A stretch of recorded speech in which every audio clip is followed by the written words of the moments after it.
कोल्हापुरात 500च्या बनावट नोटांची खरेदी विक्री करणाऱ्या दोघांना अटक. कोल्हापुरात बनावट नोटांची खरेदी विक्री करणाऱ्या दोघांना शाहूपुरी पोलिसांनी अटक केली. छत्रपती शाहू महाराज रेल्वे टर्मिनस परिसरात या दोघांमध्ये व्यवहार सुरू असताना ही कारवाई करण्यात आली.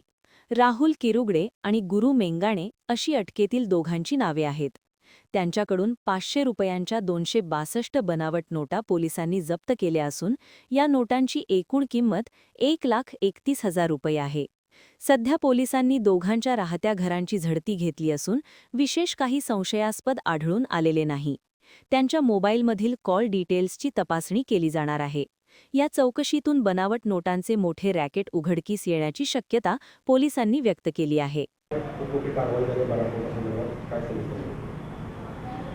काल दिनांक 16 मार्च 2026 रोजी सायंकाळी 7 वाजताच्या सुमारास रेल्वे स्टेशन कोल्हापूरच्या समोर इसम नामे गुरु राजेंद्र मेंगाणे वय 23 वर्ष राहणार गजबरवाडी तालुका निपाणी जिल्हा बेळगाव तसेच राहुल प्रकाश किरुगडे वय 33 वर्ष राहणार नाना पाटील नगर म्हाडा कॉलनी कोल्हापूर यांच्या ताब्यामध्ये 500 रुपये किमतीच्या भारतीय चलन नोटेप्रमाणे हुबेहूब दिसणाऱ्या 1,31,000 रुपये किमतीच्या 262 नोटा ह्या खऱ्या असल्याचे भासून बाजारात विक्री करण्यासाठी आणताना शाहूपुरी पोलीस ठाण्याकडील DB पथकाला मिळालेल्या आहेत.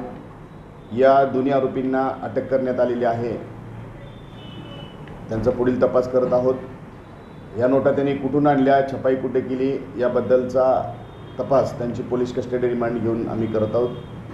ही कारवाई जिल्ह्याचे पोलीस अधीक्षक आदरणीय Yogesh Kumar sir, upper police अधीक्षक धीरज कुमार सर, उपविभागीय पोलीस अधिकारी श्रीमती प्रिया पाटील मॅडम यांच्या मार्गदर्शनाखाली PSI आकाश जाधव आणि सागर गुणवरे हे करीत आहेत.